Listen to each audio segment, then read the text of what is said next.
Shalom Alaikum, selamat malam sahabat yang diberkati oleh Tuhan dimanapun sahabat berada. Jumpa lagi di malam hari ini bersama dengan kami dalam program Refleksi. Ya sahabatku, sampai dengan pukul 9 malam waktu Indonesia bagian Barat kami menemani ruang dengar sahabat. Di hari Selasa seperti biasa akan ada materi dan juga pembicara kita nih yang pastinya membawa berkat bagi jiwa, dan sudah hadir bersama dengan saya di studio, yaitu bersama dengan kita semua di 107.8 maupun di www.suryakebenaran.com. Kami ucapkan selamat bergabung bagi sahabat yang baru bergabung di Radio Surya Kebenaran ya, baik yang mendengarkan melalui radio konvensional dan juga sahabat yang mengikuti dan mendengarkan secara live streaming di www.suryakebenaran.com, dan juga sahabat yang mendengarkan melalui aplikasi Radio Box. Selamat malam dan selamat bergabung, dan juga kami mengundang atensi sahabat seperti biasa dalam pertanyaan dan konseling di malam hari ini di 0816654532. Dan sahabatku, di malam hari ini di hari Selasa kita berbicara kembali dengan sebuah tema atau judul yang luar biasa yang sudah dipersiapkan. Dan pastinya sahabat sudah menerima flyer yang kami kirimkan ke sahabat dan juga melalui akun sosial media kami. Dan pada malam hari ini sudah bersama dengan kita semua di studio, yaitu Bapak Gembala Dr. Yakub Sulistyo STHMA. Shalom Alaika, selamat malam Dad. Alaika shalom Rio, alaika shalom sahabat Surya Kebenaran dimanapun berada. Haleluya, apa kabar Dad? Haleluya, kabarnya haleluya, dahsyat luar biasa, wow. Wow, iya, dan pastinya ini juga tercurah nih atas sahabat juga yang ada di rumah ya, dahsyat luar biasa dan wow juga karena kita dimiliki oleh Elohim yang dahsyat. Amin. Amin. Haleluya.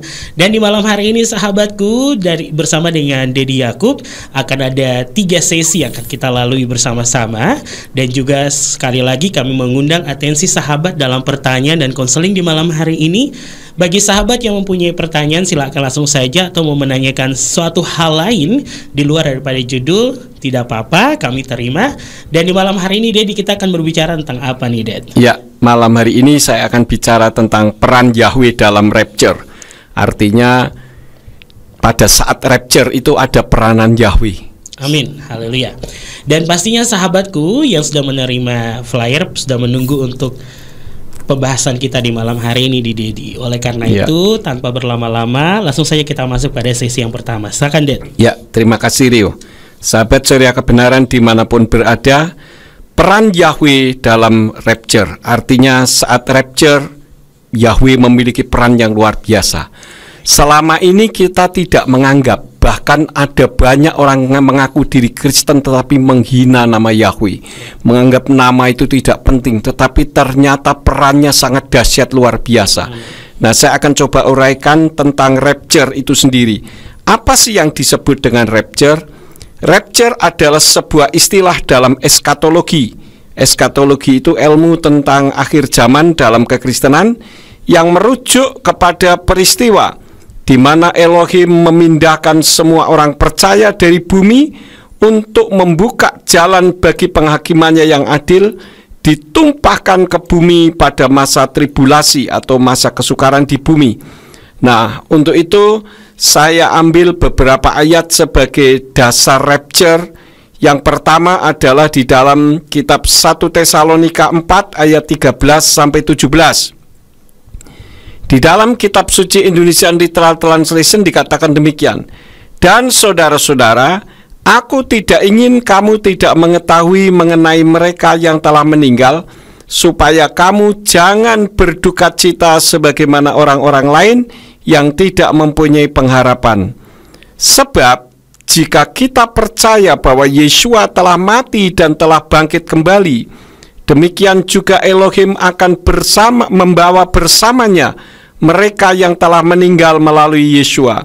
Sebab kami mengatakan hal ini kepadamu dengan firman Tuhan, bahwa kita yang hidup, yang masih tinggal hingga kedatangan Tuhan, sekali-kali tidak akan mendahului mereka yang telah meninggal. Sebab dengan suatu seruan, dengan suara penghulu malaikat, dan dengan bunyi sangkakala Elohim, Dia akan turun dari sorga, dan orang-orang yang mati di dalam Hamasya akan pertama-tama bangkit. Kemudian kita yang masih hidup, yang sedang ditinggalkan akan diangkat bersama-sama dengan mereka dalam awan-awan ke dalam pertemuan Tuhan di angkasa, dan demikianlah kita akan senantiasa berada bersama Tuhan. Jadi ini merupakan satu saat yang kita nanti-nantikan nih Rio. Bagaimana Yesua datang kembali untuk yang kedua kali di awan-awan bersama dengan berlaksa-laksa malaikatnya. Kemudian kita yang masih hidup ini, kita akan melihat kubur-kubur orang yang mengasihi Tuhan akan terbelah dan akan terangkat dari sana dengan tubuh seperti malaikat. Kita tidak perlu mati, kemudian kita diubah dalam sekejap seperti tubuh malaikat, dan kita dipertemukan di awan-awan untuk hidup di Firdaus sebelum sorga dan neraka diciptakan. Itu adalah ayat yang pertama. Ayat yang kedua di dalam 1 Korintus 15 ayat 50 sampai 54 dari Indonesian Literal Translation, demikian bunyinya. Dan aku mengatakan hal ini, saudara-saudara, bahwa daging dan darah tidak berkuasa untuk mewarisi kerajaan Elohim. Begitupun yang fana tidak mewarisi yang baka. Lihatlah, aku mengatakan suatu rahasia kepadamu. Ini lucu nih. Lihatlah, aku mengatakan suatu rahasia kepadamu. Rahasia kok dikatakan. Sesungguhnya kita tidak akan meninggal semuanya, tetapi kita semuanya akan diubah dengan seketika, dalam sekejap mata, pada sangkakala terakhir. Sebab sangkakala akan berbunyi, yaitu tiupan shofar, dan orang-orang mati akan dibangkitkan baka, dan kita akan diubahkan. Sebab seharusnya lah yang fana ini mengenakan kebakaan, dan yang tunduk pada kematian ini mengenakan keabadian hidup. Dan bila mana yang fana ini telah mengenakan kebakaan, dan yang tunduk pada kematian ini telah mengenakan keabadian hidup, maka akan tergenapilah firman yang telah tertulis, maut telah ditelan dalam kemenangan. Nah, ini sebetulnya suatu hari yang sangat kita nantikan, tetapi hari yang sangat mengerikan bagi orang yang tidak mengasihi Tuhan. Kenapa? Karena mereka akan dikejutkan. Orang yang ada di sampingnya tiba-tiba tidak ada lagi. Ketika mereka sedang naik pesawat, tiba-tiba pilotnya hilang. Orang yang duduk di sampingnya tiba-tiba hilang. Atau pendeta sedang khotbah, ternyata separuh jemaatnya hilang, sementara dirinya tidak hilang. Nah, ini merupakan hari sebetulnya yang paling kita nantikan nih Rio. Tetapi juga merupakan hari yang sangat mengerikan bagi orang yang tidak beriman. Nah, yang menjadi pertanyaannya adalah, siapakah yang akan terangkat ketika masa rapture itu? Nah, saya ambil di dalam kitab Wahyu pasal 14 ayat yang ke-1. Kalau terjemahan dari Yayasan Lembaga Alkitab Indonesia, terjemahan baru di sana berbunyi demikian. Dan aku melihat sesungguhnya anak domba berdiri di Bukit Sion, dan bersama-sama dengan dia 144.000 orang, dan di dahi mereka tertulis namanya dan nama bapaknya. Nah, jadi ini adalah orang-orang yang terangkat ini, orang yang di dahinya akan tertulis namanya dan nama bapaknya. Tetapi Wahyu 14 ayat yang ke-1 dari Indonesian Literal Translation, di sana dikatakan, dan aku melihat dan lihatlah anak domba yang berdiri di atas Bukit Sion, dan bersama dia ada 144.000 orang yang mempunyai nama bapaknya yang tertulis pada dahi mereka. Nah, ini berbeda dengan apa yang tertulis dalam kitab Wahyu 14 ayat 1 dari terjemahan Yayasan Lembaga Alkitab Indonesia. Bedanya di mana? Kalau di dalam Wahyu 14 ayat 1 terjemahan Yayasan Lembaga Alkitab Indonesia dikatakan mereka yang di dahinya tertulis namanya dan nama bapaknya. Sedangkan kalau di dalam Indonesian Literal Translation hanya mempunyai nama bapaknya saja. Nah, sekarang saya ambil di dalam kitab King James Version. Di dalam King James Version, Revelation 14 verse 1 dikatakan, and I looked, and lo, a lamb stood on the Mount Sion, and with him 140,000 having his father's name written in their foreheads.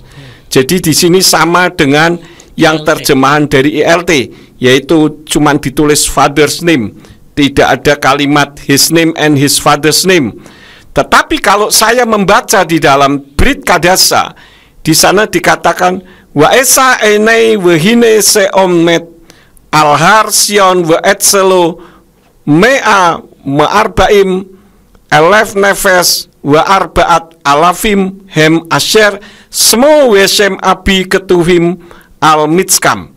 Jadi kalau di dalam kitab apa tadi? Brit Kadasa dikatakan semua besem abi, ya, semua besem abi, yaitu namanya dan nama bapaknya.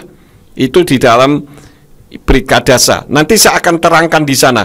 Tetapi kenapa kok dua kitab ini tidak menuliskan namanya? Kenapa tidak ada namanya yang dalam hari ini adalah Sang Putra, yaitu Yeshua HaMasiah dalam rapture? Karena yang peranan penting di situ sebetulnya bukan Yeshua HaMasiahnya, bukan putra, tetapi adalah Yahweh. Di dalam Roma pasal 8 ayat yang ke-11, Roma 8 ayat 11 dari Indonesian Literal Translation dikatakan demikian. Wa imruah el hamekim et Yeshua men hametim yiskon bakem. Halo hu aser akim et Yeshua HaMasiah min hametim yiten kayim gamla atsmotechem halkukim lamawet baruahahu hasokem bakem. Yang artinya, namun jika roh Dia yang telah membangkitkan Yeshua dari antara yang mati berdiam di dalam kamu, Dia yang telah membangkitkan HaMasiah dari antara yang mati akan menghidupkan juga tubuhmu yang fana melalui rohnya yang berdiam di dalam kamu. Jadi kalau di sini katakan jika roh Dia yang telah membangkitkan Yeshua, siapa yang disebut dengan roh Dia? Tidak lain bukan Allah Bapa, tetapi Bapa. Karena sebetulnya istilah Allah Bapa, Allah Anak, Allah Roh Kudus itu tidak ada, Rio. Yang ada adalah Bapa, Putra, dan Roh Kudus. Nah, siapakah yang disebut dengan Bapa di sana? Di dalam kitab Yesayahu atau Yesaya 63 ayat yang ke-16 dikatakan, sebab engkaulah Bapa kami, walaupun Abraham tidak mengenal kami dan Israel tidak mengakui kami. Ya Yahweh, engkaulah Bapa kami, penebus kami, namamu kekal selamanya. Amin. Jadi menurut ayat ini yang disebut Bapa adalah Yahweh. Amin. Kemudian di dalam Yesayahu 64 ayat yang ke-8 juga ditulis lagi. Indonesian Literal Translation katakan, namun sekarang ya Yahweh, engkaulah Bapa kami adalah tanah liat dan engkaulah penjunan kami, dan kami semua adalah karya tanganmu. Kenapa orang Ibrani kalau memanggil Yahweh dengan Bapa? Karena hubungannya demikian dekat. Karena itu jika menolak Yahweh, maka saat rapture tidak dibangkitkan.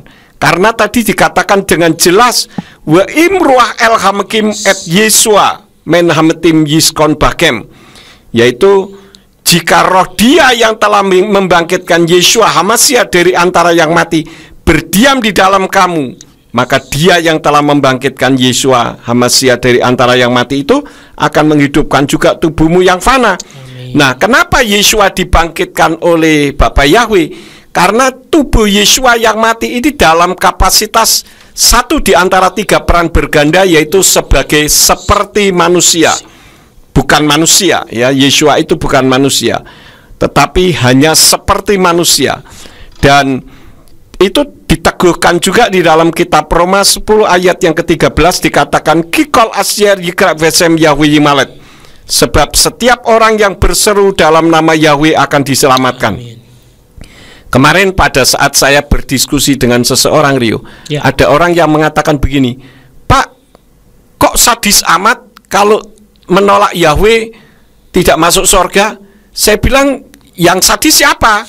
Yang sadis kan firman Tuhan. Firmannya mengatakan, coba kamu, saya bilang, coba kamu tafsirkan sendiri atau pikirkan sendiri. Roma 10 ayat 13 dikatakan, kikol asyer yikra vesem Yahweh malet. Sebab barang siapa atau setiap orang yang berseru dalam nama Yahweh akan diselamatkan. Berarti kalau tidak berseru dengan nama Yahweh diselamatkan atau tidak? Tidak. Nah, pikir sendiri, saya bilang begitu. Tentu tidak. Kalau di dalam terjemahan Yayasan Lembaga Alkitab Indonesia dikatakan, sebab barang siapa yang berseru kepada nama Tuhan akan diselamatkan. Nah, kalau Sebab barang siapa yang berseru dalam nama Tuhan yang mana? Dan Tuhan ada banyak. Kalau kita bicara soal Tuhan, semua orang di Indonesia bertuhan. Cuman Tuhan yang mana? Kan begitu. Karena setiap agama punya Tuhan masing-masing. Meskipun realitasnya Tuhan itu cuma satu. Kalau kita membaca di dalam Kejadian 33 ayat yang ke-20, di dalam kitab Tenak dikatakan wa yatsef samisbeak wa yikraklo el Elohi Israel.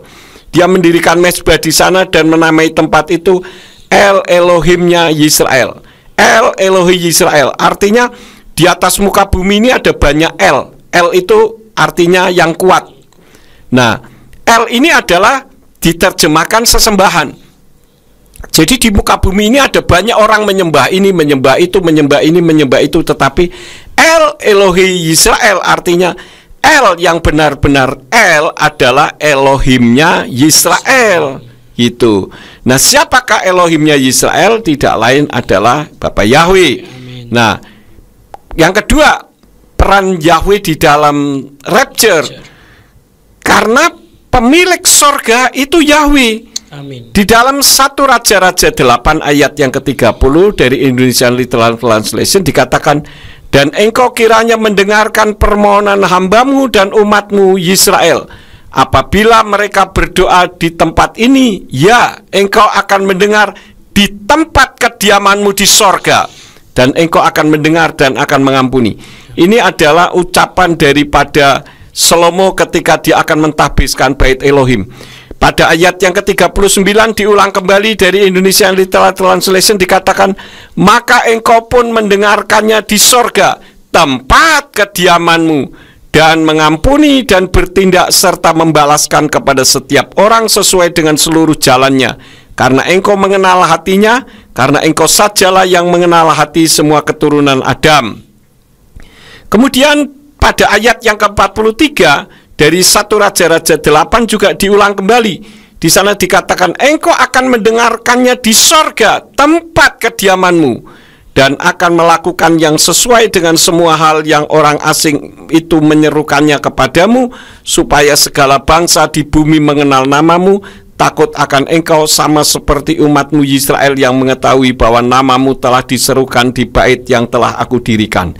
Jadi ini semua adalah permohonan dari Salomo ketika dia akan mentahbiskan bait Elohim. Dia katakan kiranya Yahweh yang tempat kediamannya ada di Samayim yang di sorga itu berdiam di dalam rumah ini. Mata dan hatimu ada di sini.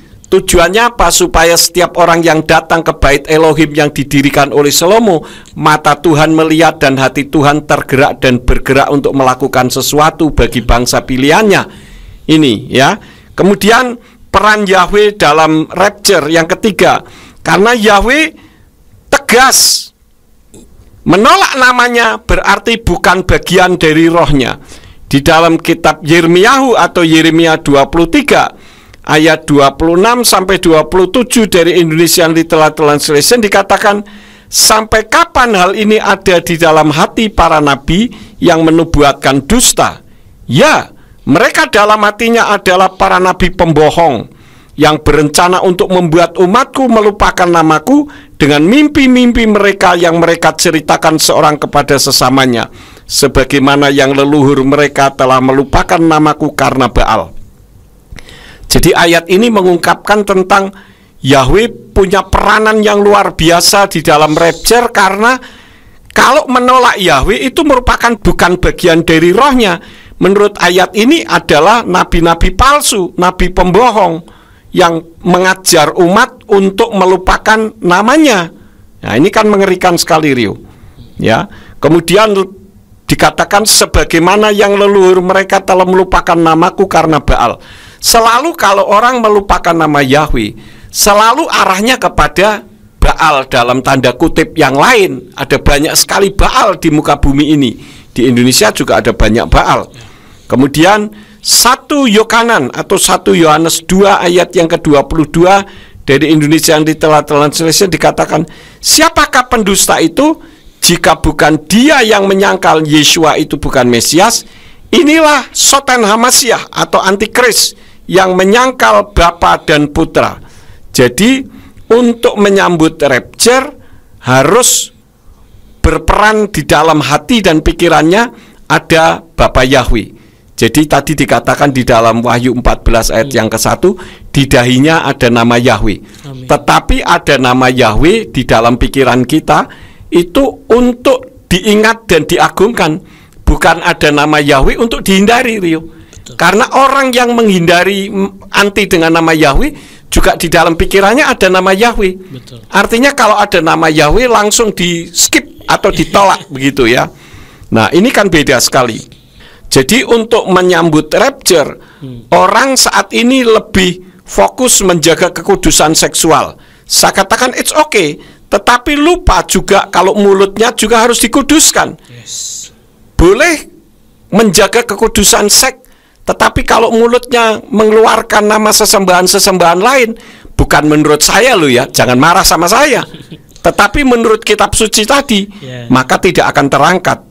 Di dalam kitab Zefanyahu atau Zefanya pasal 3 ayat ke-9 dari Indonesian Literal Translation dikatakan, tetapi sesudah itu aku akan mengembalikan kepada bangsa-bangsa bibir yang dibersihkan, supaya mereka semua memanggil kepada nama Yahweh untuk melayaninya dengan bau-membau.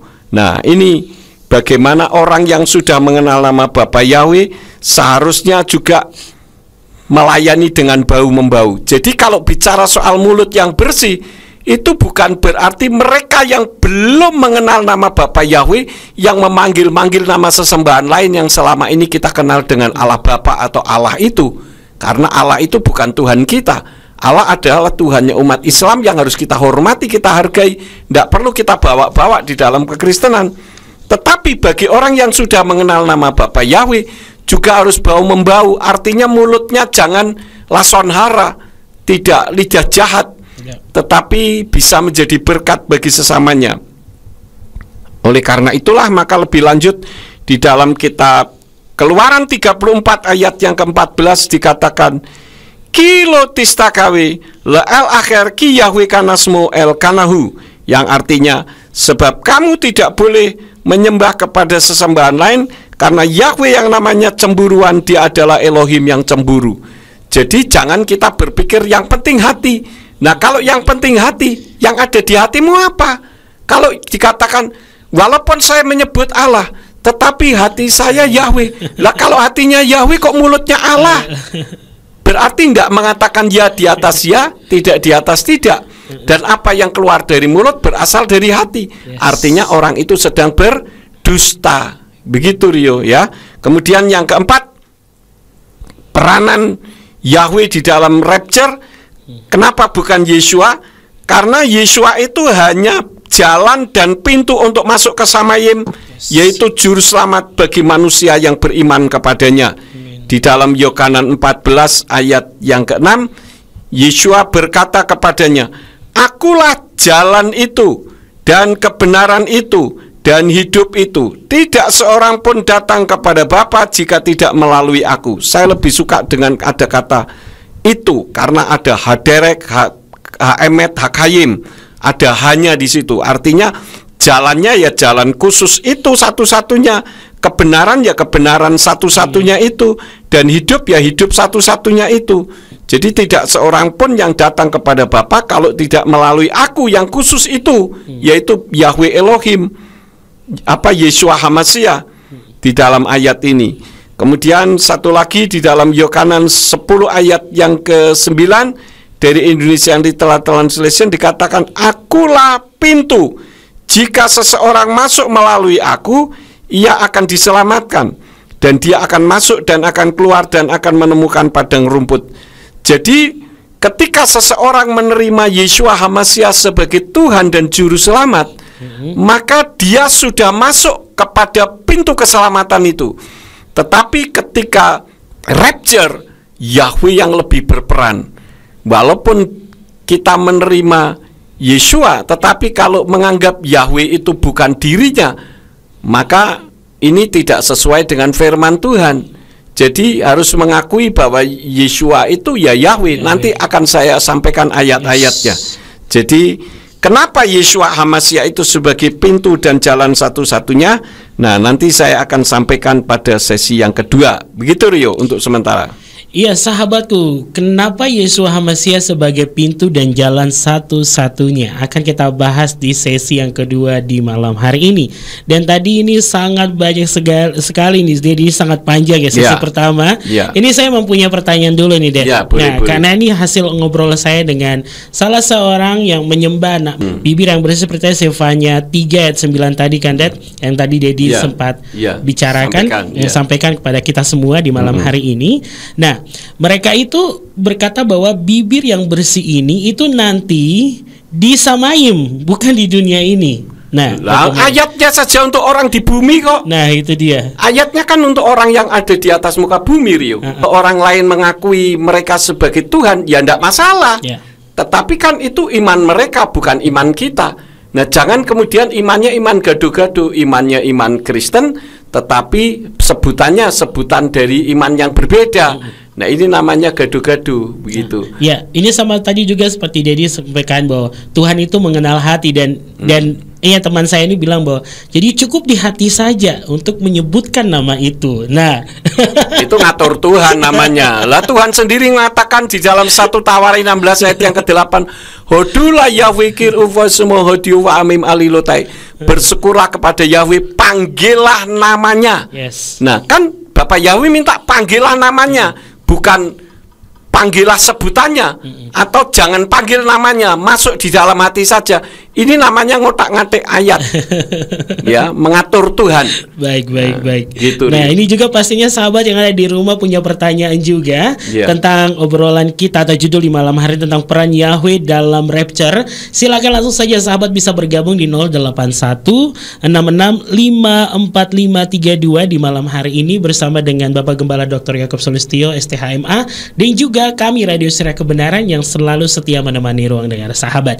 Jangan kemana-mana sahabatku, selepas ini kita akan masuk pada sesi yang kedua. Tetaplah bersama dengan kami selepas lagu pujian berikut ini.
His name.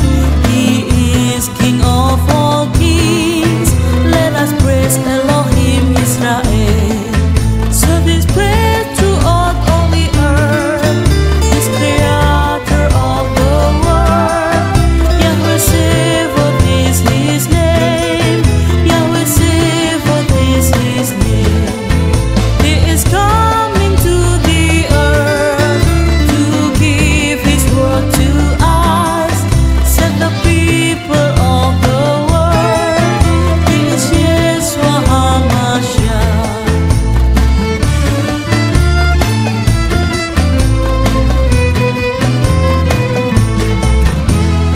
Holy Spirit in my heart, I feel His love in my life. He has anointed me. In Him I will rejoice. So His praise throughout all the earth. His creator of the world. Yahweh Sebaot is His name. Yahweh Sebaot is His name. Yahweh Sebaot is His name. Yahweh Sebaot is His name. Yahweh Sebaot is His name. He is Yeshua HaMashiach.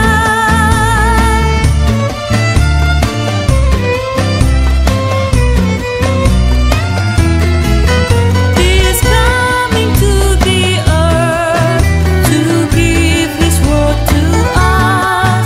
Set the people of the world. He is Yeshua HaMashiach. Serve His praise throughout all the earth. His creator of the world. Yahweh Sebaot is His name. Yahweh Sebaot is His name. Yahweh Sebaot is His name. Yahweh Sebaot is His name. Yahweh Sebaot is His name. He is Yeshua HaMashiach.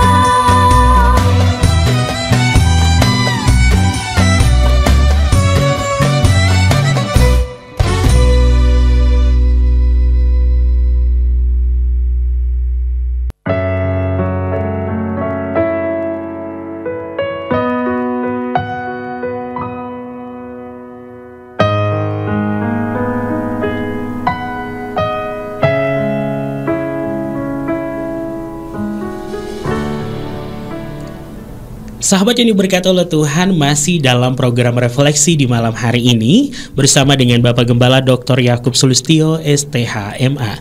Dalam pembahasan kita tentang peran Yahweh dalam rapture. Di sesi yang pertama sudah panjang sekali, ada penjelasan-penjelasan yang juga ada ayat-ayat yang menjadi penguat tentang materi kita di malam hari dalam sesi yang pertama. Dan baiklah sahabatku, Rio ingatkan kembali bagi sahabat yang mau bergabung dalam pertanyaan, langsung saja di 0816654532 di malam hari ini untuk bergabung bersama dengan kami. Dan bagi sahabat yang mau bertanya, mungkin di luar daripada materi, silakan bisa langsung saja. Dan bagi sahabat yang mau bertanya tapi tidak ingin namanya disebutkan alias no name, silakan sahabatku, kami tidak akan menyebutkan nama sahabat ketika membaca pesan sahabat di malam hari ini. Baiklah, kita akan masuk pada sesi yang kedua di malam hari ini. Oleh karena itu langsung saja waktu kami persilakan. Silakan Det, sesi yang kedua. Ya, terima kasih Rio. Sahabat ceria kebenaran dimanapun berada, sesi yang kedua saya akan bicara kenapa Yeshua HaMashiach sebagai pintu dan jalan satu-satunya pada saat rapture. Tapi dalam hal ini bukan berarti Yeshua tidak punya peran. Memang pembahasannya adalah peran Yahweh, tetapi bukan berarti Yeshua tidak punya peran. Perannya apa? Ya tadi di dalam ayat sebelumnya yang pertama tadi saya sebutkan, yaitu di dalam 1 Tesalonika 4 ayat 13-17 kan Yeshua ada juga di sana.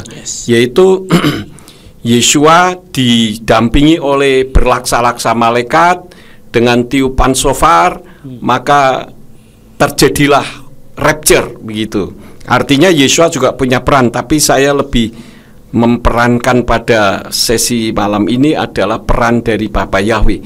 Kenapa sih? Karena selama ini orang tidak menganggap Yahweh itu punya peran apa-apa, tidak penting. Yahweh itu dianggap tidak ada manfaatnya begitu. toh nggak perlu pakai Yahweh juga saya bisa melakukan mukjizat, kan orang selalu arahnya ke situ. Yes. Nah, malam ini sesi yang kedua, kenapa Yeshua HaMashiach sebagai pintu dan jalan satu-satunya? Saya garis bawahi kata pintu dan jalan.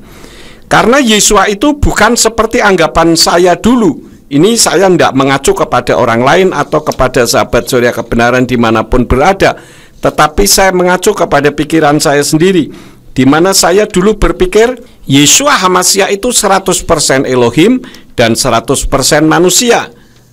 Nah, saya katakan dulu itu sudah oke, tetapi setelah saya mengetahui kebenaran tentang nama Bapa Yahweh, ternyata statement bahwa Yeshua itu 100% manusia dan 100% Elohim itu tidak benar, kurang tepat. Berarti kan ada 200% dong kalau gitu, atau berkepribadian ganda. Tidak, Yeshua itu bukan 100% manusia. Kenapa? Jika Yeshua itu 100% manusia, berarti Yeshua HaMashiach bukan juru selamat. Karena tidak ada manusia 100% yang bisa menyelamatkan sesamanya ke Samayim. Kalau Yeshua itu 100% manusia, berarti manusia jadi Tuhan. Tidak ada manusia jadi Tuhan. Kalau Tuhan jadi seperti manusia itu sangat mudah, namanya juga Tuhan. Kemudian hal yang berikut, Yeshua itu kalau 100% manusia, berarti Yeshua terdiri dari sel sperma dan ovum. Sedangkan di dalam Matius 1 ayat yang ke-18 dari Indonesian Literal Translation dikatakan, dan kelahiran Yeshua HaMashiach adalah sebagai berikut. Karena Miriam ibunya yang sudah ditunangkan dengan Yosef, sebelum sekali lagi sebelum mereka hidup bersama, dia didapati sedang mengandung di dalam rahimnya dari Ruach HaKodes. Jadi Miriam pada saat itu mengandung di dalam rahimnya itu karena Ruach HaKodes, bukan karena percampuran spermatozoid dengan ovum dari Yosef dan Miriam. Karena kitab suci katakan tadi didapati sedang mengandung ketika sebelum mereka hidup bersama, artinya sebelum mereka melakukan hubungan seks. Bahkan lebih tegas lagi dikatakan di dalam Matius 1 ayat yang ke-25 dari Indonesian Literal Translation dikatakan, dan dia tidak bersetubuh dengannya. Nah ini, dia yaitu Yosef tidak bersetubuh dengan Miriam sampai dia sudah melahirkan putranya yang sulung, dan dia menyebut namanya Yeshua. Jadi kalau demikian, Yeshua itu siapa kalau bukan 100% manusia? Yeshua HaMashiach itu 100% Elohim yang dalam wujud seperti manusia. Karena itu di dalam Filipi 2 ayat yang ke-7 dan ayat yang ke-8 dikatakan dari Indonesian Literal Translation demikian. Sebaliknya, dia sudah mengosongkan dirinya sendiri dengan mengambil rupa seorang hamba agar berada dalam keserupaan manusia. Nah, ini dikatakan keserupaan manusia. Artinya serupa dengan manusia, bukan manusia. Kemudian ayat 8 dikatakan, dan supaya didapati dalam pola seperti manusia, dia sudah merendahkan dirinya sendiri dengan menjadi taat sampai pada kematian, bahkan sampai kematian di kayu salib. Di sini dikatakan kembali didapati dalam pola seperti manusia. Kalau seperti manusia berarti bukan manusia. Nah ini kan kadang orang sedikit-sedikit marah kalau dikatakan dasar seperti monyet, orang ngamuk, ya kan? Padahal kalau seperti monyet berarti bukan monyet. Ya biar aja. Wong saya bukan monyet mau dikatain seperti monyet kayak seperti singa kayak terserah. Wong saya bukan singa bukan monyet begitu. Kemudian di dalam kitab Pesita atau Perjanjian Baru dalam bahasa Aramaik di dalam Lukas 2 ayat yang ke-11 dikatakan atilat lekon kerio mana perukadai tuhi Maryah Mesia bemadinta de David, yang artinya karena pada hari ini telah dilahirkan bagimu seorang juru selamat, yaitu Tuhan Yahweh Sang Mesias di kota Daud. Dikatakan Maryah Mesia. Maryah itu Maria Yah. Kalau Maria itu sama dengan Elohim. Jadi kalau Maryah itu Maria Yah atau Tuhan Yahweh Sang Mesias di kota Daud. Nah, kemudian di dalam saya terangkan dulu.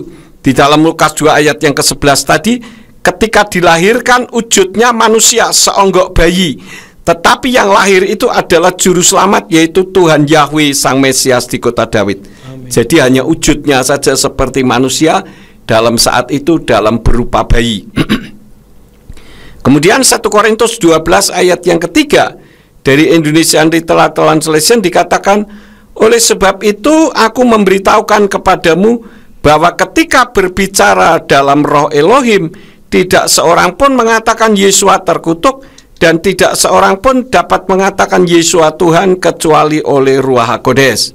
Ya, kalau di sini Yesua Tuhan itu sama dengan kalau di dalam Pesita dikatakan Maria Mesias. Padahal yang benar bukan Maria Mesias, tetapi Maryah Mesias. Artinya Maria Yah atau Tuhan Yahweh. Ini ditulisnya hanya Yesua Tuhan. Jadi Maria, begitu ya. Oke. Kalaupun Maria itu artinya dia tetap Tuhan, dia tetap Elohim. Kemudian di dalam 1 Korintus 12 ayat yang ketiga dari Word English Bible dalam bahasa Inggris, di sana dikatakan, therefore I make known to you that no man speaking by God's Spirit says Jesus is accursed. No one can say Jesus is Lord but by the Holy Spirit. Nah, kalau Lord di dalam bahasa Inggris itu selalu mengacunya kepada Yahweh, bukan kepada Elohim atau Tuhan, ya. Kalau God itu Elohim. Karena itu saya lebih suka dengan terjemahan dari Hebraic Root Version atau versi akar Ibrani. Dari 1 Korintus 12 ayat yang ketiga Hebraic Root dikatakan, I make known to you that there is no one who speaks by the Spirit of Eloah and says that Yahweh is Yeshua except by the Ruach HaKodes. Jadi orang yang mengatakan Yahweh itu Yeshua itu hanya kalau di dalam dirinya ada Ruach HaKodes, ada Roh Kudus. Saya pernah khotbah di satu gereja di Bekasi, Rio. Ya, ketika saya khotbah saya menyebut nama Yeshua. Oh, begitu selesai khotbah saya dikeroyok singer song leader sama pemain musiknya. Mereka kayak orang kesetanan, menari-nari dengan menyebut namanya Yesus, namanya Yesus. Yesua itu sesat katanya. Padahal pada saat memimpin pujian bahasa lidahnya rame. Nah, ini kan tidak cocok dengan ayat ini. Ayat ini dikatakan who speaks by the Spirit of Eloah and says, ya dikatakan no one who speaks by the Spirit of Eloah and says that Yahweh is Yeshua except by the Ruach HaKodes. Nah, kalau orang berbahasa lidah kan berarti ada Roh Kudus dalam dirinya. Amin. Lah kok menolak Yeshua, menolak Yahweh, malah nari-nari kayak orang kesetanan, keroyok saya dengan memaki-maki. Nah, ini orang apa? Begitu loh. Rohnya roh apa? Bukan Roh Kudus, itu rokok kudus atau roh kodok. Rohana. Rohana. Rohana. Kemudian Yeshua itu Elohim itu, dan Elohim itu cuma satu. Amin. Ya, tadi saya katakan bahwa Elohim itu cuma satu. Cuman memang di muka bumi ini ada banyak orang yang menyebut Elohim atau LL atau sesembahan-sesembahan, namanya juga banyak.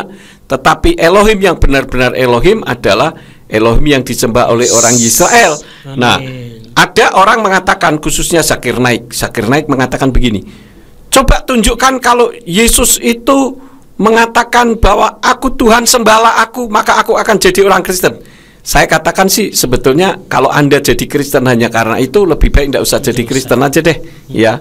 Karena Yeshua tidak mungkin mengatakan sembahlah aku karena aku Tuhan. Sebab dia Tuhan, dia layak disembah, dia tidak butuh mengemis cinta. Yes. Nah, yang minta disembah siapa? Setan. Ketika mencoba Yeshua kan dia katakan, kalau engkau bersembah sujud kepadaku, maka segala kemuliaan dunia aku berikan kepadamu. Enak saja segala kemuliaan dunia diberikan. Memang setan punya apa? Setan tidak punya apa-apa, ya. Jadi itu sedang berdusta, gitu.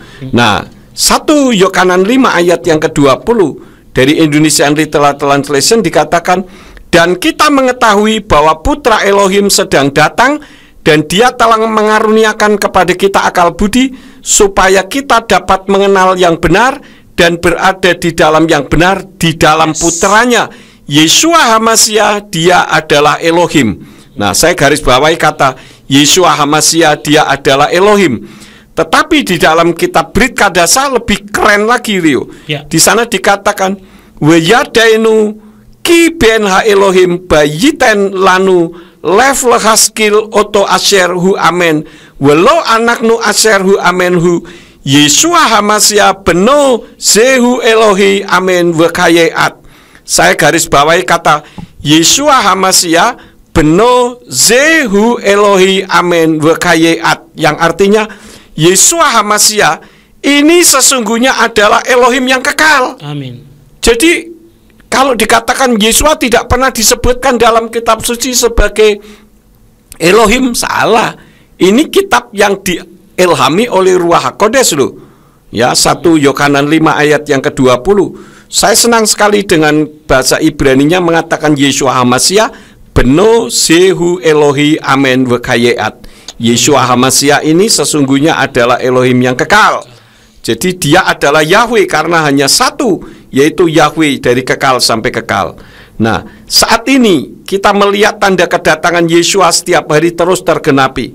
Khususnya apabila kita melihat di dalam kitab Matius 24 ayat yang ke-15, dikatakan oleh karena itu bila mana kamu melihat pembinasa keji yang dibicarakan oleh Nabi Daniel tengah berdiri di tempat kudus, siapa yang membaca, biarlah dia memahaminya. Nah, siapakah yang menjadi pembinasa keji ini? Nah, untuk itu nanti saya sampaikan di sesi yang ketiga. Baik, siap. Ya, sahabatku, siapakah sang pembinasa keji ini akan kita ketahui jawabannya di sesi yang ketiga. Oleh karena itu jangan kemana-mana, tetap bersama dengan kami dalam program Refleksi bersama dengan Bapak Gembala Yakub Sulistyo dan bersama dengan kami pastinya Radio Surya Kebenaran, berkat bagi jiwa.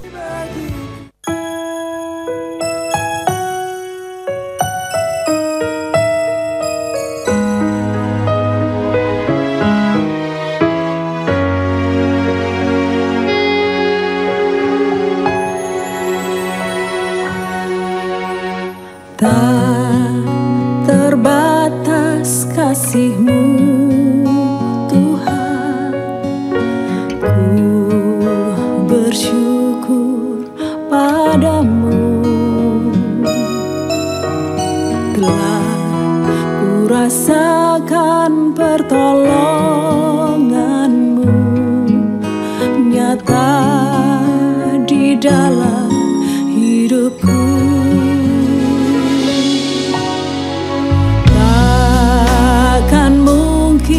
Ku sanggup hadapi segala persoalan hidupku,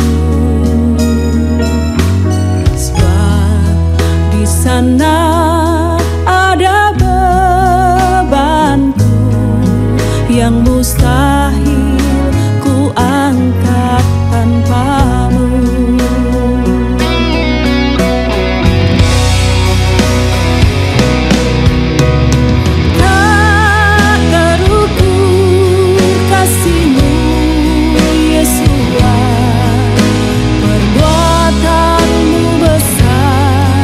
Bagiku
Tak pernah ku lupa semua kebaikan-Mu Tuhan, atas penyertaan-Mu di sepanjang hidupku. Meski terkadang berat jalan yang aku lalui, namun Kau selalu ada di setiap langkahku.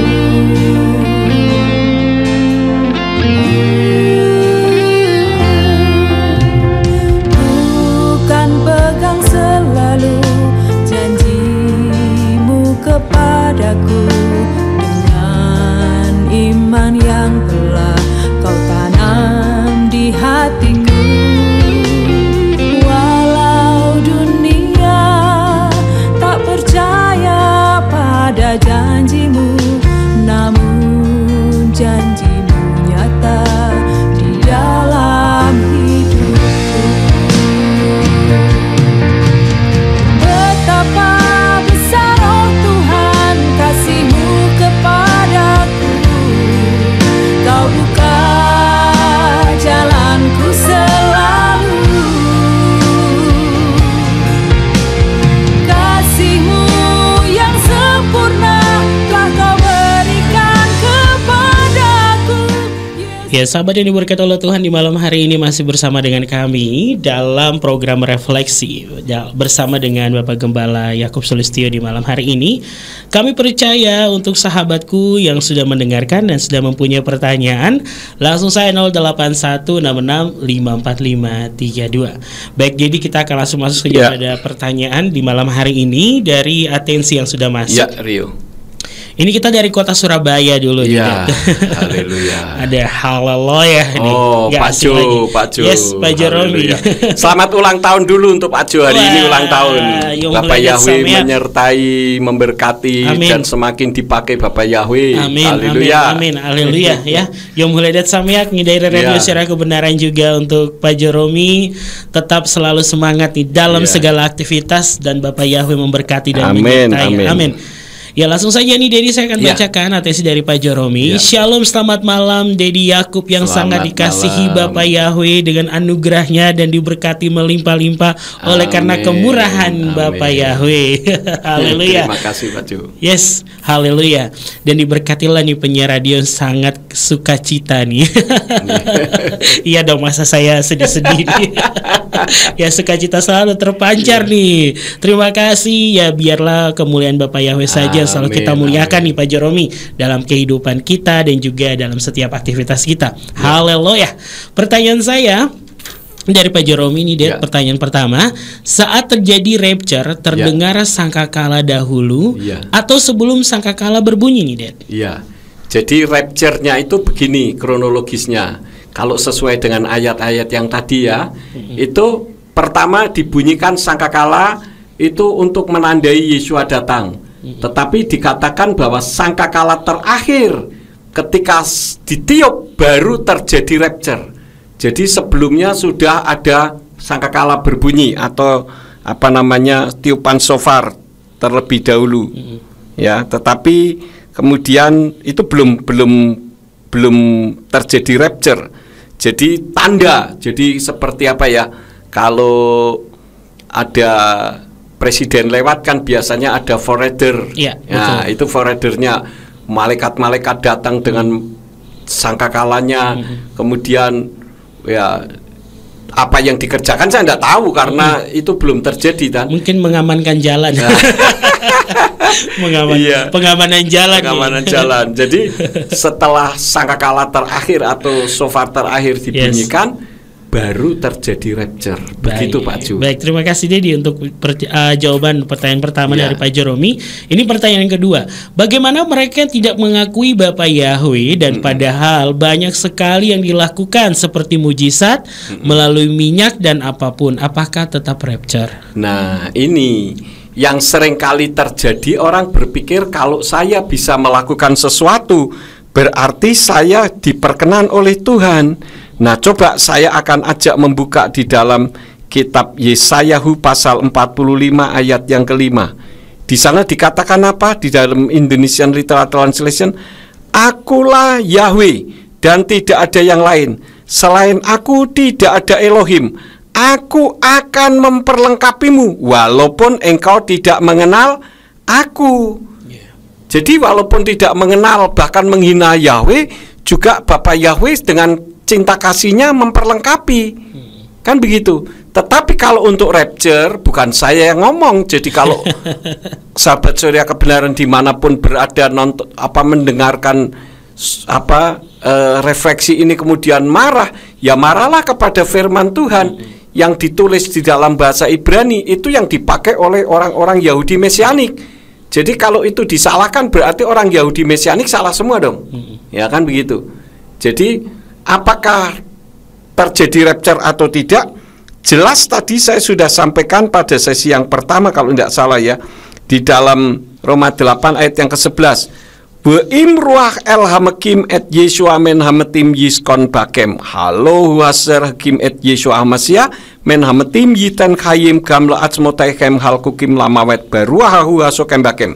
Namun jika roh dia, yaitu roh Bapa, tidak lain adalah Yahweh, yang telah membangkitkan Yesua dari antara yang mati, berdiam di dalam kamu, dia yang telah membangkitkan Hamasya dari antara yang mati akan menghidupkan juga tubuhmu yang fana melalui rohnya yang berdiam di dalam kamu. Nah, kalau roh Yahweh ditolak, bagaimana Yahweh bisa membangkitkan orang yang menolak namanya, pribadinya? Ya tentu tidak akan terjadi rapture dalam dirinya.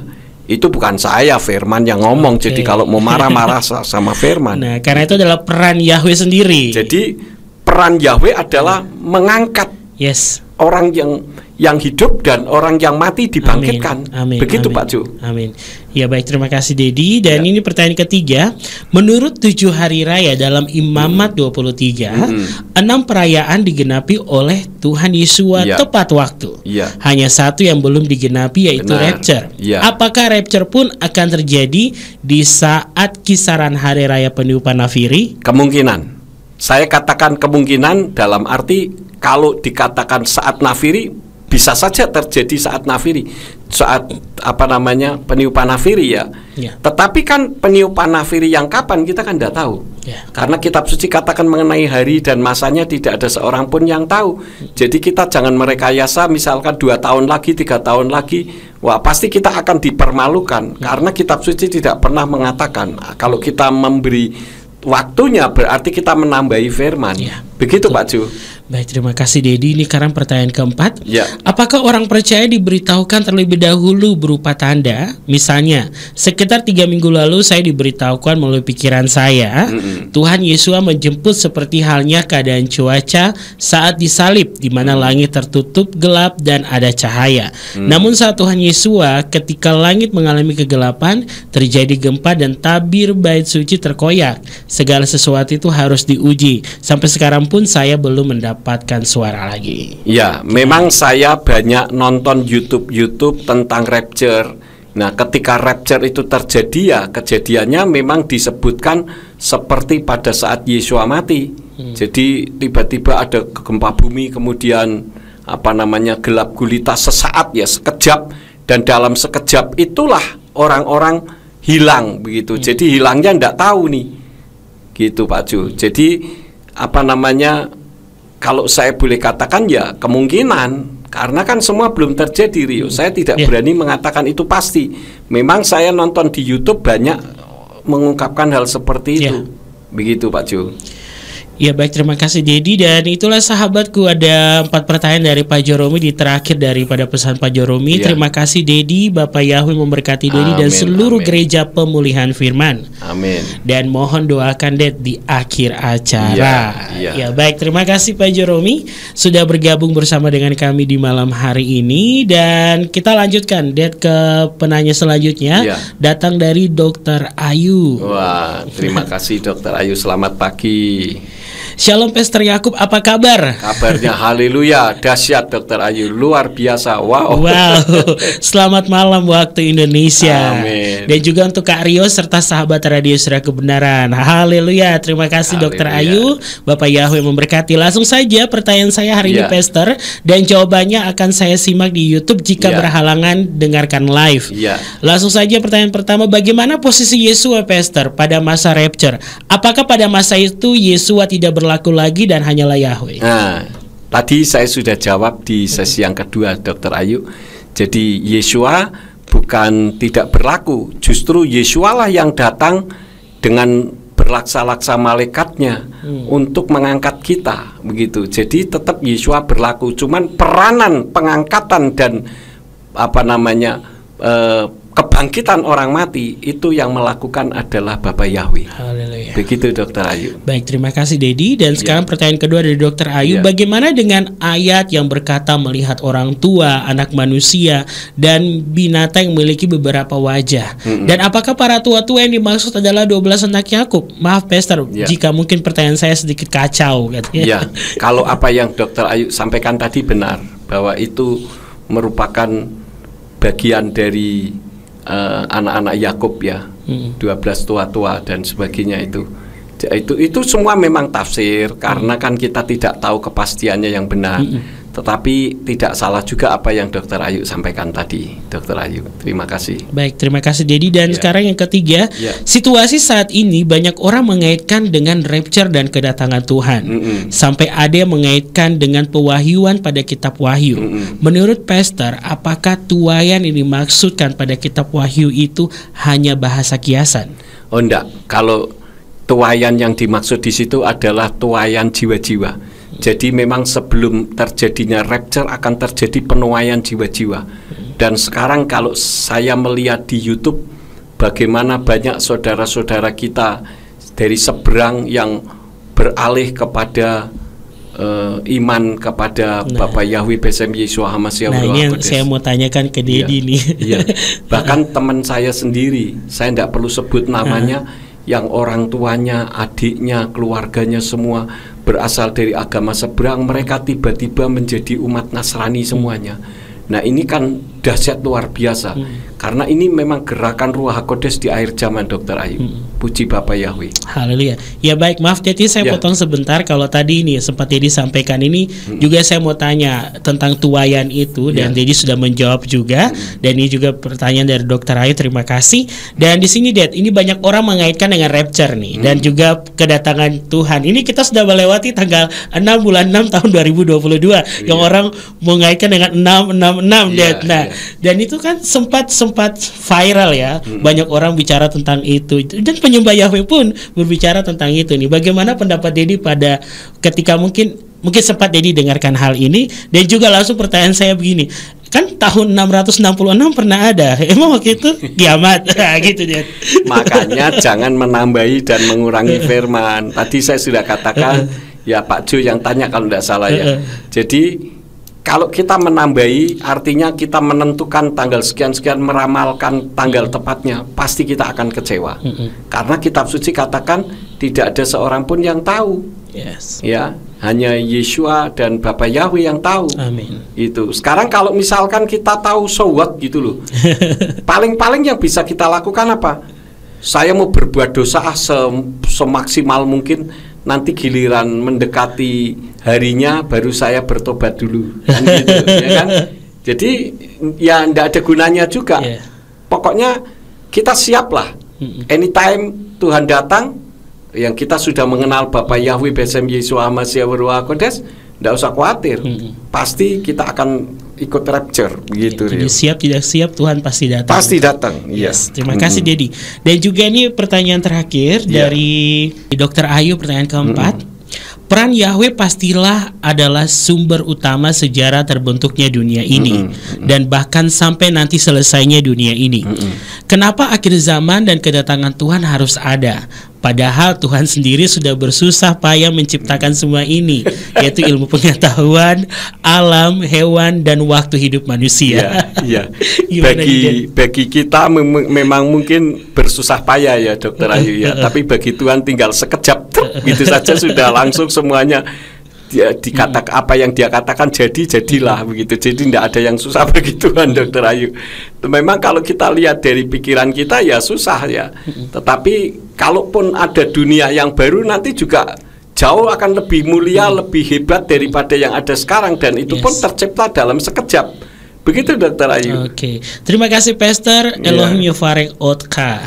Amin. Ya, ini Dedi, ini sangat menarik ya. Juga kemarin ya, ini ada seorang dosen ya di UKSW gitu, ngobrol sama Rio. Dia sama suaminya ketika ngobrol terus bilang begini, kok Bapak Yahweh izinkan ya? Maksudnya situasi yang saat ini kita lagi hadapi ya, Dad. Mulai dari kita ibadahnya ikut ibadah online, orang tidak boleh offline, terus situasi COVID, kok sampai bisa ada ekor-ekornya sampai sekarang ini. Kok bisa ya Bapak Yahweh izinkan ya? Sampai dengan suaminya berdiskusi tentang itu. Nah, dan akhirnya kita ngobrol-ngobrol, terus kita cuma bicara begini, Dad, yang ciptakan ilmu pengetahuan siapa? Nah, ini kayak Dokter Reta ya. Yang ciptakan manusia itu siapa?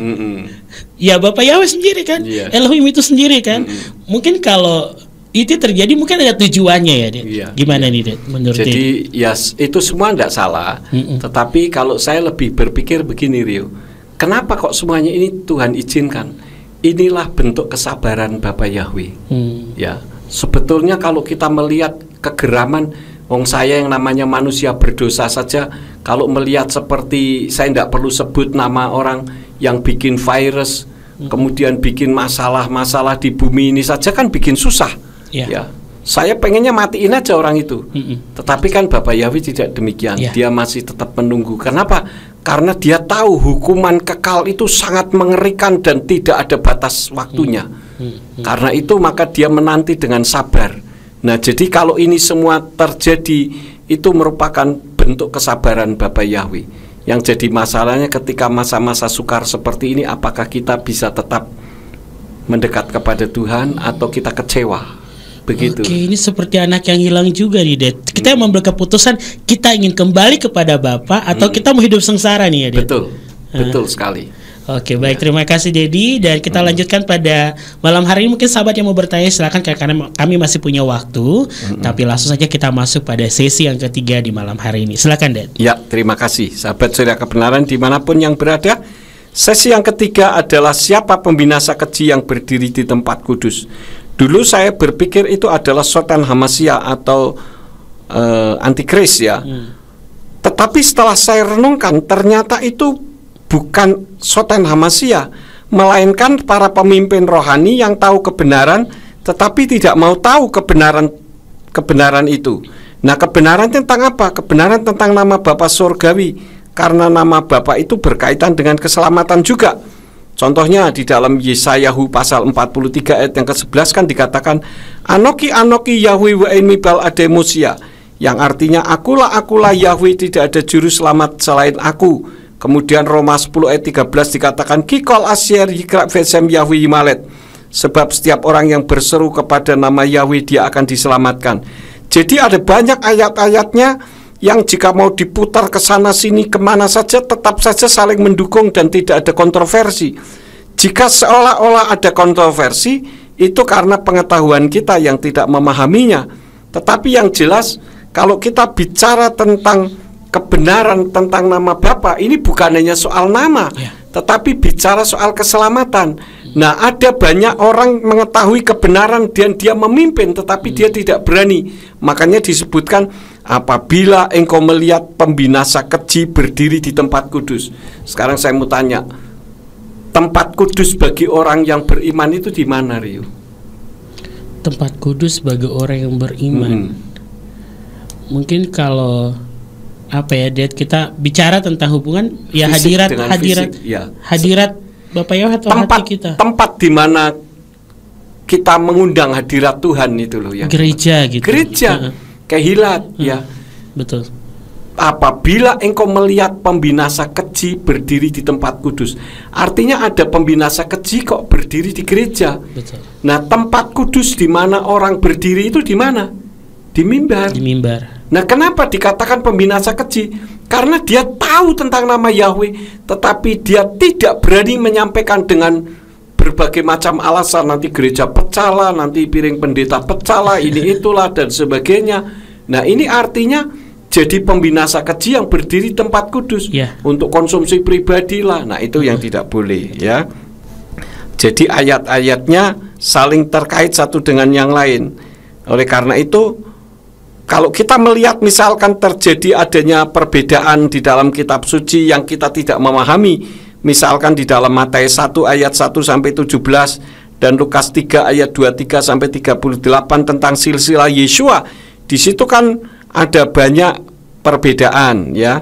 Nah, kalau kita tidak tahu, kita seringkali diperdaya oleh orang yang memahami, atau dari gereja dari kepercayaan seberang mengatakan Kristen kitabnya ngaco. Lihat saja silsilah kok bisa berbeda.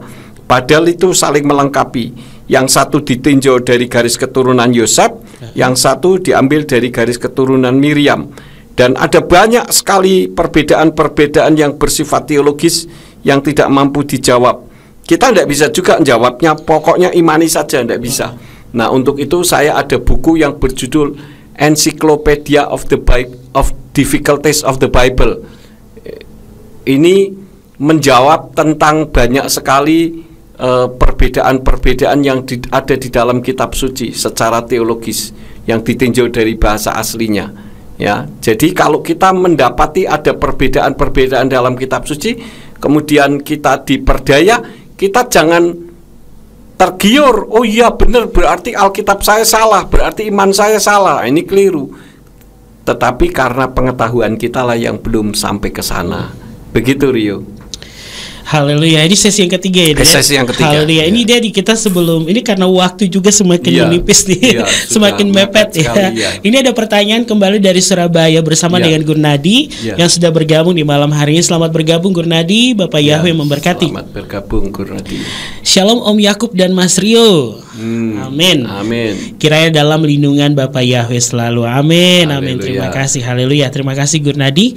Om, saya mau tanya, ada suatu firman yang mengatakan dosa menghujat Roh Kudus tidak akan diampuni. Biasanya kalau seseorang kalau dosanya tidak diampuni oleh Elohim karena berbuat seperti yang di atas, itu ciri-ciri orangnya seperti apa sih? Ya, menghujat Ruach HaKodes itu artinya dia tidak mengakui Elohim, Bapa Yahweh, Besem Yeshua HaMashiach Ruach HaKodes setelah Ruach HaKodes berakhir masa ada di atas muka bumi. Kenapa tidak bisa diampuni? Karena sudah tidak ada lagi. Ketika kita di zaman perjanjian lama, orang menghujat Tuhan, masih ada Yeshua. Yeshua turun. Nah, ketika orang menghina Yeshua, menyalibkannya, masih ada Ruach HaKodes yang mengingatkan, seperti Rabi Saul ya. Dulu menghina, membunuh orang-orang pengikut Yeshua. Tetapi Ruach HaKodes berbicara kepada dia melalui penglihatan, kan begitu. Nah, sekarang kalau Ruach HaKodes ya sudah, kalau dihujat artinya menghujat Tuhan. Nah, siapa lagi yang bisa mengampuni? Sudah tidak ada lagi. Yang ada adalah rapture, Gunardi. Jadi sudah tidak ada kesempatan lagi. Nah, ciri-cirinya bagaimana? Ciri-cirinya ya sampai akhir hidupnya menghujat Tuhan. Bukan ketika hidup menghujat loh ya. Karena ketika masih hidup menghujat, bisa saja Ruach HaKodes terus berbicara, misalkan melalui mimpi, melalui penglihatan, atau melalui kejadian-kejadian yang membuat akhirnya dia bertobat. Itu masih bisa terjadi. Jadi ciri-cirinya bagaimana? Ciri-cirinya sampai matinya dia tetap menghujat. Itu tidak ada pengampunan lagi. Begitu Gunardi. Haleluya. Jadi kalau sudah rapture, kita sudah masuk pada kedatangan Tuhan, sudah tidak ada pengampunan lagi. Tidak ada pengampunan lagi. Ya, karena Ruach HaKodes kan sudah tidak ada di bumi ini. Berarti kalau sudah rapture itu yang tinggal itu udah gak ada pengampunan nih, ya, dia harus menempuh dengan darahnya sendiri. Berarti kita yang berusaha untuk menebus dengan cara kita sendiri. Dengan cara kita sendiri. Sudah tidak ada Yeshua lagi. Sudah tidak ada. Waduh, ini apakah bisa? Nah, itu hak prerogatif Tuhan. Oke, Dan wow, ini sangat luar biasa sahabat yang diberkati oleh Tuhan. Materi di malam hari ini mungkin bagi sahabat yang mau bergabung tapi sudah selesai nih waktu kita Dedi dan Rio ingatkan nanti bagi sahabat yang mendengarkan di malam hari bisa share link atau YouTube daripada channel Dedi Yakub ya, Yakub Sulistyo, tentang link pembahasan di malam hari, nanti bisa di-share ke saudaranya, temannya, keluarganya. Jadi sekali lagi dapat sahabat simak kembali atau menonton ulang di channel YouTube Yakub Sulistyo siaran kami di malam hari ini. Nebar Gurnadi di Surabaya nanti bisa share juga ke teman-teman dan juga sahabat pendengar lainnya yang ada di rumah yang mendengarkan di 107.8 dan juga melalui live streaming dimanapun berada. Baik Dedi, karena waktu kita juga sudah selesai, kita langsung tutup dengan closing statement. Silakan Ded. Terima kasih Rio. Closing statement saya 3. Yang pertama, rapture boleh terjadi kapanpun, karena kita tidak menolak pemilik sorga dan pribadi yang membangkitkan. Tidak masalah, anytime boleh saja terjadi, kita pasti terangkat. Itu haleluya yang pertama ya. Yang kedua, jaga kehidupan agar tidak melanggar firman sehingga kita tetap hidup dalam kekudusan karena Yahweh kudus. Maka kita pasti ikut rapture. Itu di dalam Matius 5 ayat 48 dikatakan, oleh karena itu hendaklah kamu menjadi sempurna seperti Bapamu yang di sorga adalah sempurna. You must be perfect just as your Father in heaven is perfect. Nah, di situ menggunakan kata perfect yang dalam bahasa Ibrani-nya tamim. Tamim itu dari tidak kudus menjadi kudus. Ya, artinya kita masih tetap dinantikan oleh Tuhan untuk hidup di dalam kebenaran. Jadi kalau ada sahabat Surya Kebenaran yang pada saat mendengarkan ini merupakan mendengarkan yang pertama untuk menerima jaminan kepastian keselamatan, jangan tolak. Itu Tuhan sedang berdiri di depan pintu hatimu dan mengetuk untuk masuk ke dalamnya. Kalau engkau membuka hati, maka dia akan masuk dan engkau akan makan bersama-sama dengan dia, maka kita akan diselamatkan. Itu yang kedua. Yang terakhir, pertahankan iman kepada Bapa Yahweh Besem Yeshua Hamashiach Ruach HaKodesh meskipun beban hidup kita berat, karena kita beriman bukan untuk keselamatan, bukan untuk cari harta atau kekayaan materi, tetapi untuk keselamatan. Jadi iman kita yang kita tekankan adalah pada penekanan keselamatannya Rio, bukan karena masalah materinya. Itu hal yang penting. Toh nantinya kalau kita sudah mati juga emas 12 lapis akan kita injak-injak kok. Ya toh? Yes. Iya. Semua terdiri dari batu-batu pualam yang mahal-mahal itu nanti akan menjadi milik kita. Amin. Begitu Rio. Terima kasih sahabat Surya Kebenaran dimanapun berada. Oh, iya sahabat. Kenapa nih Rio? Keren. Waduh, materi malam ini buat saya berkaca-kaca deh. Closing statementnya keren deh. Iya sahabatku, tetap setia ya, karena Bapak Yahweh berperan luar biasa dalam kehidupan kita dari awal kita dibentuk, sejak awal dunia ini sampai nanti dengan selesai. Tetap setia. Dia Bapak yang luar biasa. Kan lihat kita tutup dalam doa. Iya. Mari kita berdoa. Bapak Surgawi, kami mengucap syukur untuk malam hari ini dan pagi hari di Amerika atau di Kanada, di negara-negara lain, dimanapun, jam berapapun Engkau telah berfirman, kami menyerahkan ke dalam tangan-Mu. Amin. Saat ini kami sedang menantikan di mana rapture itu terjadi. Tuhan berkati semua yang sudah ambil bagian pada saat ini untuk beratensi, baik Pak Joromi dari Surabaya, Gurnardi, maupun Dr. Ayu yang ada di luar negeri. Engkau memberkati dan semua pendengar sahabat Surya Kebenaran dimanapun berada. Amin. Atau mungkin yang baru sekali ini mendengarkan, kiranya Ruach HaKodesh Engkau masuk di dalam hatinya dan memberikan jaminan kepastian keselamatan. Amin. Karena firman-Mu mengatakan di bawah kolong langit ini tidak ada nama yang lain yang olehnya manusia diselamatkan kecuali di dalam nama Yeshua Hamashiach. Terima kasih untuk Rio yang sudah membimbing acara ini dari awal sampai dengan akhirnya. Engkau pakai semakin hari semakin heran dengan dahsyat luar biasa untuk kemuliaan Tuhan. Dengan masa depan yang gilang gemilang. Terima kasih Bapa. Demi nama Adonai Yeshua Hamashiach kami berdoa dan mengucap syukur. Haleluya. Amin, amin. Ya, baik, terima kasih Dedi, Bapak Yahweh Ya, memberkati, sama-sama, sehat selalu dan Amin, setiap amin. pelayanan Dedi dipakai luar biasa oleh Bapak Haleluya, Yahweh. Amin, haleluya. haleluya. Ya baiklah sahabat yang diberkati, saya pamit undur bersama dengan Radio Suara Kebenaran yang juga obrolan kita dalam program refleksi di malam hari ini, dan kita akan bertemu lagi di pekan depan di jam yang sama dengan pembahasan lainnya yang pastinya membawa berkat bagi jiwa. Kami pamit undur dari lantai 2 Gereja Pemulihan Firman Suara Kebenaran Ambarawa. Bapak Yahweh BC Madonna Yesus Amasia Waruah HaKodes memberkati kita semua. Amin.